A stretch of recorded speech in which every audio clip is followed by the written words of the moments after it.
जितना ये आपको आज कह रहे हैं कि हम देंगे और दे रहे हैं, मैं इससे 4 गुने की गारंटी देता हूं, क्योंकि हमें कोई पैसा घर नहीं लगाना, अपने घर में नहीं लगाना, आपके लिए आपका पैसा आप ही के ऊपर लगाना है। कोरोना काल में मुख्यमंत्री जी ने घोषणा की कि हर कोरोना वॉरियर को 1 करोड़ रुपए मिलेगा। क्यों भाई, यही थी ना घोषणा।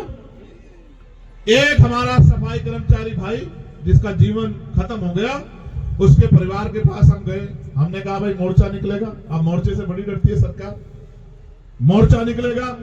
घोषणा हुई तो सरकार के लोगों ने बुला दिया, हमने उसको वादा किया कि एक नौकरी दिलाएंगे और 1 करोड़ रुपया दिलाएंगे जो आपका अधिकार बैठता है। सरकार ने उनको नौकरी दे दी चुपचाप और 10 लाख रुपए दे दिए और उससे कहा कि चुप हो जाओ, घर में जाके बैठ जाओ। हमने इनसे कहा कि मोर्चा निकालेंगे चलो, तो बोले वो तो लड़ ही नहीं रहे। तो मैंने कहा क्यों नहीं लड़ रहे हैं? उन्होंने बताया कि ऐसा ऐसा हो गया। तो मैंने कहा बताओ कि अपना 90 लाख रुपए खो दिया उसने। बोले ये मिल गया, ये भी बहुत है, आपके जाने से ये मिल गया। यही दिल्ली में नए साल पे एक बेटी को घसीटा गया था, आपको याद होगा, 10-11 किलोमीटर बवाना में उसके परिवार के साथ जाके उसके ऊपर हुए जुल्म की लड़ाई हम लोगों ने लड़ने का काम किया। तो हमने कोशिश की आपकी आवाज बनने की, ग्राम के चौकीदार की, सब लोगों की बात, नौजवानों की बात, रोजगार की बात, महंगाई पे मार की बात जो जनता पे पड़ रही है, सारी आवाज हमने पार्लियामेंट में उठाने का काम किया। और आज ये हालत है कि कल तक कोई जो जय भीम नहीं बोलता था, इस अब मैं पार्लियामेंट में जाता हूं तो ऐसा लगता है सारे जय भीम वाले हो गए, इधर वाले भी और उधर वाले भी।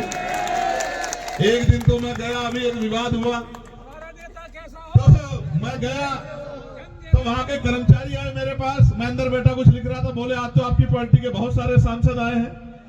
तो मैंने कहा कि यार अभी तो चुनाव भी नहीं हुआ, सांसद कहां से बन गए बहुत सारे? तो बोले बहुत सारे लोग नीला पटका पहन के घूम रहे हैं।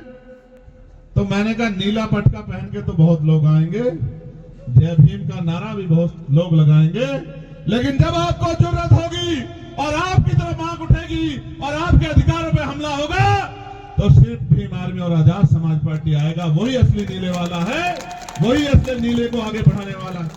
तो मैं बस आपसे कहना चाहता हूं, अब तक आपने सबको मौका दिया, सबका हाथ पकड़ा, सबको आगे बढ़ाया, सबकी आवाज आप बने, सब पे भरोसा किया। एक मौका आपको हमारे इन काम करने वाले साथियों को भी देना चाहिए।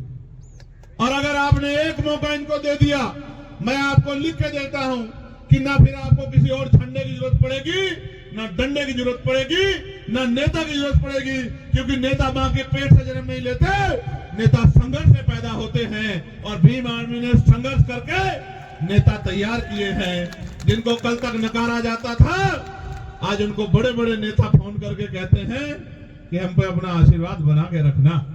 मैं बस आपसे कहना चाहता हूं, अच्छी बात यह है कि मेरे लोकसभा क्षेत्र के भी बहुत सारे लोग जो नगीना छोड़ के आ गए, वो भी मुझे रास्ते में मिले, वो भी यहाँ रहते हैं। अब उन पे तो मुझे भरोसा है कि वो मेरा साथ छोड़ ही नहीं सकते। मैं यहाँ से नगीना के साथियों का भी धन्यवाद देता हूं और मैं आपसे ये भी कहना चाहता हूं बहुत जिम्मेदारी के साथ कि सड़कों की लड़ाई हम लड़ते रहेंगे। इसका उदाहरण यह है कि 1 तारीख को हम भीमा को, आप ये सोचो जितनी संवैधानिक शक्ति होगी, और उत्तर प्रदेश में तो मैं चैलेंज करके कहता हूं, जिस तरह की मेहनत उत्तर प्रदेश के साथी कर रहे हैं, 27 के चुनाव में हम वहां की सत्ता आपके चरणों में लाकर रख देंगे। इस बात का भी मैं आपको विश्वास दिलाता हूं। लेकिन मैं आपसे कहना चाहता हूं कि आपका आशीर्वाद भी हमें मिलना चाहिए। मिलना चाहिए नहीं मिलना चाहिए? देख लो, मदद करोगे नहीं करोगे? नहीं, दोनों हाथ उठा के बताओ। नहीं, दोनों हाथ से बात नहीं बढ़ेगी, अपनी अपनी जगह पे खड़े होके बताओ मदद करोगे नहीं करोगे? अच्छा बैठ, 1 मिनट बैठ जाओ, आखिरी बात बता देता हूं। ये मेरे कान में इन्होंने कुछ कहा। आप देखो, मीडिया के साथी भी यहां खड़े, रिकॉर्ड कर लेना। जितनी योजनाएं सारी सरकारें चला रही है, दोबारा कह रहा हूं, फ्री बिजली, फ्री पानी, फ्री ये और भी कुछ टैक्सीज, उनकी सारी योजनाएं, और उन योजनाओं पे भी प्लस करके मैं किसी की योजना ना गिनाता, मैं संवैधानिक शक्ति को समझता हूं। ये जो बजट है ना जो आपके ऊपर लग रहा है, ये बजट